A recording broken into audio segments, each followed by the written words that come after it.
अब राजा ने मुनिवर को, ऋषिवर को यह नहीं बताया कि मैं ही सुदक्षिण।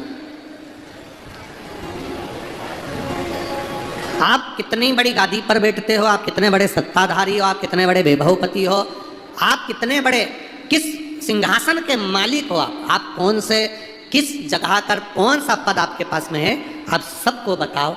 आपका पद, आपका गौरव आप सबको बताओ, पर दो जगह पर अपना पद कभी मत बताओ। एक अपने घर की माता पिता को और दूसरा अपने गुरु को अपना पद कभी मत। एक माता पिता को कभी मत कहो कि मैं इतना बड़ा सत्ताधारी हूँ, मेरे पास में इतना वैभव है, मेरे पास इतनी सत्ता है, मेरे पास में ये है, मेरे 40 नौकर हैं, 50 नौकर हैं, मेरे हाथ के नीचे इतने लोग काम कर रहे हैं, मैं वहाँ का राजा हूँ, मैं वहाँ का ये हूँ, मेरे पास ये मिनिस्टर का पद है, मैं यहाँ का मंत्री, वहाँ का संतरी, मैं आमदार, मैं खासदार, मैं ये मैं वो। ना ना ना, मैं अध्यक्ष, मैं उपाध्यक्ष, कुछ नहीं। माता की दृष्टि में पुत्र पुत्र रहना चाहिए और पुत्र की दृष्टि में, पुत्री की दृष्टि में, पुत्र की दृष्टि में माता पिता रहना चाहिए। उनकी दृष्टि में ये कुछ मान सम्मान ये नहीं होना चाहिए कि पिता के पद से बड़ा बेटे के लिए कोई पद नहीं है, कि मैं पिता है मेरे, उनके सामने में छोटा। अपने गुरु के आगे, संत के आगे, साधु के आगे, ऋषिवर के आगे, महात्मा के आगे, सन्यासी के आगे, तपस्वी के आगे, साधक के आगे, उपासक के आगे कभी मत कहो कि तुम्हारे पास कौन सा पद है, तुम्हारी कितनी प्रतिष्ठा है, तुम कहाँ के राजा हो, कहाँ के महाराजा हो, कहाँ का पद प्रतिष्ठा तुम्हारे पास।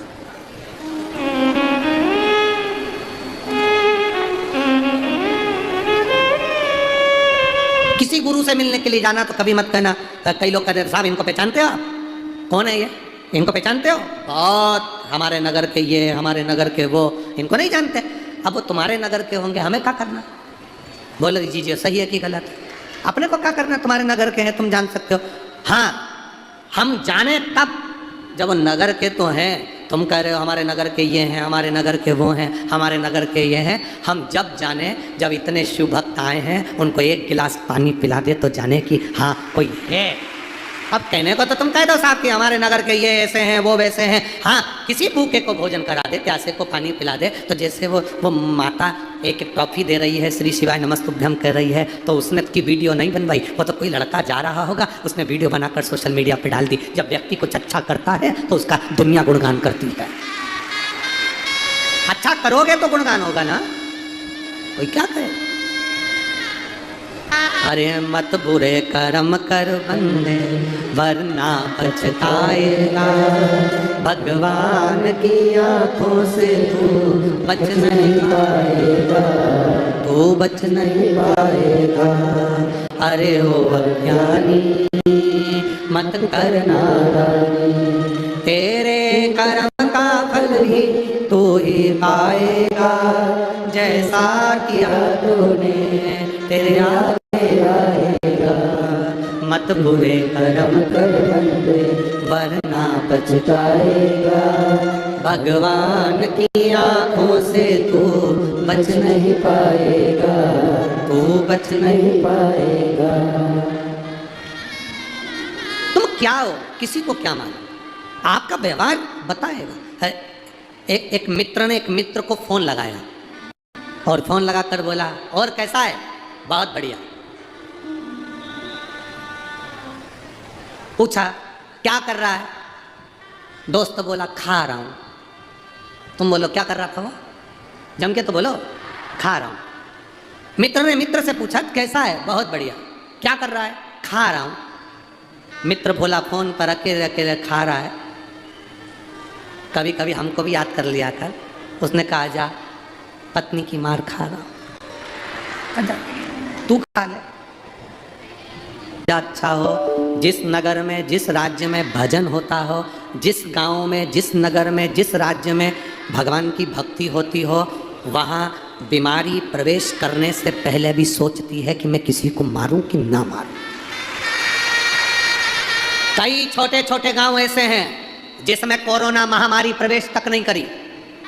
बड़े बड़े शहरों में लोग ककड़ी भुट्टे की तरह मर रहे थे और छोटे छोटे गांव में तो बड़े बड़े डॉक्टर भी नहीं थे।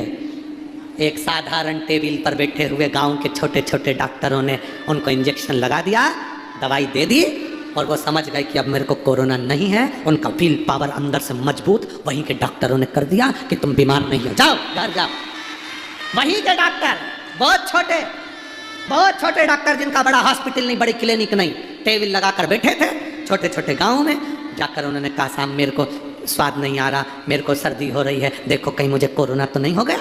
वहाँ के डॉक्टर ने हाथ लगाया, नब्ज देखी, इंजेक्शन लगा कर कहा कुछ नहीं है, कोई तुम्हें कोरोना वोरोना नहीं है, जाओ घर पर बढ़िया जोरदार सब्जी वब्जी बनाओ, तड़केदार, खूब खाओ टपट के और अपनी ज़िंदगी अच्छे दियो। उसको मालूम पड़ गया कि मुझे कोरोना नहीं है। अगर उसको डॉक्टर डरा देता कोरोना है, सबसे अलग रहना, दूर रहना, बात मत करना, कमरे में पड़े रहना, दरवाजा बंद कर लेना, मालूम पड़े वो और अकेले पड़ पड़ पड़ पड़ पड़ पड़ पड़ पड़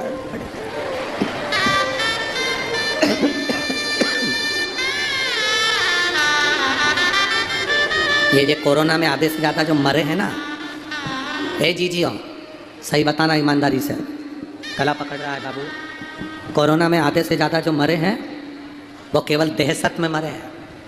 अकेले पड़े पड़े उनको लगता रहा कि अब तो हम बच ही नहीं पाएंगे, अब तो परिवार वालों से मिल ही नहीं पाएंगे, अब तो हम किसी से मिल भी नहीं सकते, अब तो हमारा जाने का समय आ गया।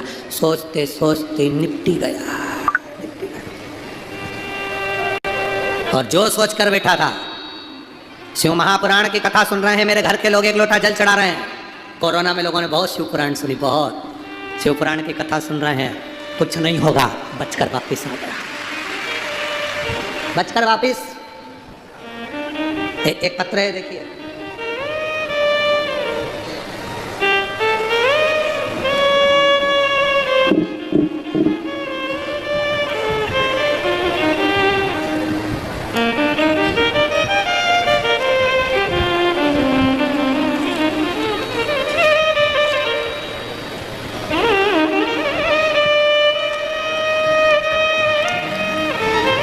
सोनाली विनोद पाटिल, मुंबई ठाणे। कहीं बैठी हों तो हाथ हिला सकती हैं, कहीं पर बैठी हों तो अपना हाथ हिला सकती हैं। मेरा नाम सोनाली विनोद पाटिल, मुंबई ठाणे से हूँ। कहीं बैठी हों तो हाथ हिला सकती हैं, जहाँ कहीं बैठी हों। एक लोटे जल का मैं वर्णन करना चाहती हूँ गुरुदेव। पशुपतिनाथ का व्रत का गुणगान करूँ। मेरे बाबा, मेरे पिताजी दत्तात्रेय आनंदा पाटिल चोपड़ा वर्डी में रहते हैं। 2021 में वो बीमार पड़ गए, हम उनको चोपड़ा के मानक हॉस्पिटल में भर्ती किए। फिर डॉक्टर ने जांच किया तो मालूम पड़ा कि उनकी दोनों किडनी फेल हो गई। जैसे चालू था, हर 2 दिन में 3 दिन में डायलिसिस होना था। डायलिसिस करते करते पिताजी भी थक गए गुरुदेव, क्योंकि किडनियाँ काम नहीं कर रही थी, डायलिसिस चालू था। अब करें तो करें क्या? डॉक्टर ने कहा कि इनको घर ले जाओ, डायलिसिस कराने के लिए हॉस्पिटल आते रहना, 2 दिन में, हर 2 दिन में डायलिसिस के लिए जाते। अब करें तो करें क्या? आखिरी में टीवी पर रिमोट से चैनल चेंज करते करते कथा सुन ली आपकी। आपने कथा में बेलपत्री और शंकर जी पे चढ़े हुए 1 लोटे जल का वर्णन करा। एक पीपल के पत्ते को पानी में गलाकर उस कथा को आप उस दिन कह रहे थे, वो हमने करना प्रारंभ करा। तो हाथ हिला सकते गुरुदेव। मेरा बाबा शिव साधारण नहीं है। आप जो शिव महापुराण की कथा करते हैं, शंकर उसको सुनता है और सबकी मन की कामना पूर्ण करता है। ये शिव है। ओ घड़ी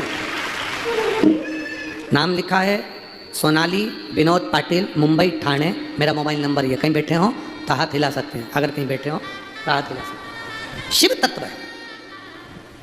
ओ घड़ी आपने लिखा है मेरे बाबा, हम हमारे पिताजी को लेकर यहाँ कथा के पंडाल में बैठे हैं। अब आप लोग जहाँ भी बैठे हो वहाँ से हाथ हिला सकते हैं, स्मरण में रहेगा तो जरूर। एक पत्र और आया, मुक्ताबाई राजू चौधरी, जामनेर, तहसील जामनेर, जिला जलगांव, महाराष्ट्र से हैं। कहीं बैठे हो तो हाथ हिला सकते हैं। आप ही हैं? बच्चा आया है के साथ में? हम गुरुजी लिया बच्चे को। हम बाबा को धन्यवाद देते हैं गुरुदेव। हमारे यहाँ पर 22 साल से संतान नहीं थी गुरुदेव। 22 साल से हमारे घर में औलाद नहीं हुई।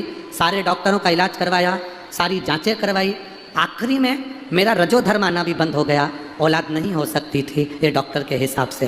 पर पशुपति व्रत पर विश्वास करा, आपकी शिव महापुराण पर विश्वास करा और पशुपति व्रत करना प्रारंभ करा। पशुपति व्रत करना प्रारंभ करा। 3 महीना भी पूरा नहीं हुआ गुरुदेव, हम सीहोर गए, बाबा को वहाँ पर धोख लगाई, कंकर शंकर पूजन कर कर पशुपति व्रत का फल ये मिला कि 3 महीने के अंदर मेरा गर्भ ठहर गया और 22 साल के बाद मेरे घर में बेटे ने जन्म लिया, जिसका नाम हमने शिव रखा है। बाबा 22 साल के बाद मेरे बाबा ने मेरे को खुशियाँ दी है। हम पंडाल में आए हैं बच्चे को लेकर, प्रणाम करेंगे। 22 साल के बाद बाबा ने कृपा करी। 22 साल। वो शिव है, ओ घड़ी, दयालु, दातार, शंभु, त्रिकालदर्शी। शिव ओ घड़ी है। उसका भजन, उसका कीर्तन, उसका मंत्र जाप, उसका स्मरण खाली नहीं जाता, खाली नहीं जाता। बस शिव महापुराण की कथा कहती है, राजा सुदक्षिण ने पूछा क्या ऐसा हो सकता है? गला पकड़ा बहुत। राजा सुदक्षिण ने पूछा क्या ऐसा हो सकता है?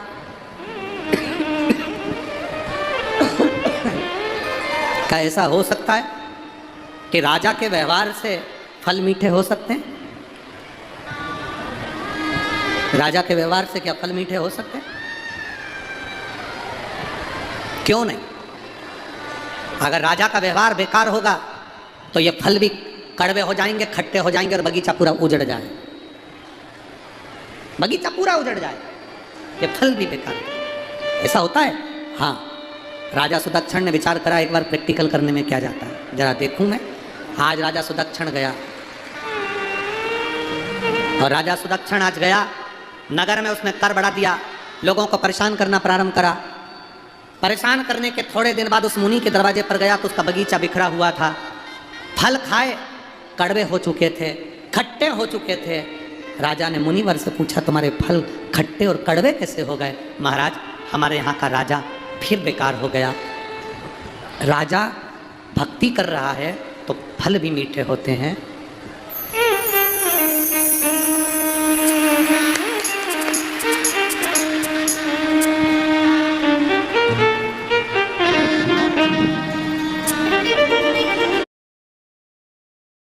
नंदीश्वर शिव महापुराण से एक बात सीख कर जाइएगा। अगर आपको लग रहा है कि दुख समाप्ति नहीं हो रहा है, एक बीमारी से उठे दूसरी बीमारी में लग गए, फिर कोई दुख आ गया, फिर कोई दुख आ गया, फिर कोई तकलीफ आ गई, फिर कोई तकलीफ आ गई, बार बार आपको लग रहा है कि दुख पीछा ही नहीं छोड़ रहा, तो नंदीश्वर शिव महापुराण की कथा आपको कह रही है, प्रदोष के दिन, प्रदोष काल में 2 जगह दिए लगाना प्रारंभ कर दो। पहला बेलपत्री के वृक्ष के नीचे, पहला दिया प्रदोष काल में, प्रदोष के दिन बेलपत्री के वृक्ष के नीचे, और दूसरा दिया अपने दरवाजे की चौखट के बाहर। मतलब अपन बाहर खड़े होंगे, अंदर की ओर दिया नहीं, बाहर की ओर दिया। एक दिया बेलपत्र के नीचे देवाधिदेव महादेव से प्रार्थना कर कर, हे शिव शंकर, हे गौरी शंकर, हे शिव, आज प्रदोष का दिन, प्रदोष काल में आप भ्रमण के लिए निकलोगे नंदीश्वर के साथ में, ऐसी कृपा करना, आपके लिए मैंने द्वार सजाया है भोलेनाथ, आपकी दृष्टि मेरी चौखट पर भी कर देना, मेरी जिंदगी संवर जाए। इसलिए 2 दीप स्मरण करो। हाँ, अच्छा इशारा करा है, उसको समझ गए हो। जिस दिए को आप लगाओगे प्रदोष के दिन, प्रदोष काल में, एक दिया बेलपत्री के वृक्ष के नीचे लगाया है, और दूसरा दिया जब आप घर में प्रवेश करोगे तो राइट हैंड पर ही लगाएं। कौन से हैंड पर लगाएं? राइट हैंड पर। बहुत बहुत साधुवाद आपको दीदी, धन्यवाद, धन्यवाद दो। उन्होंने इशारा करके बताया कि दिया किस ओर लगाएं।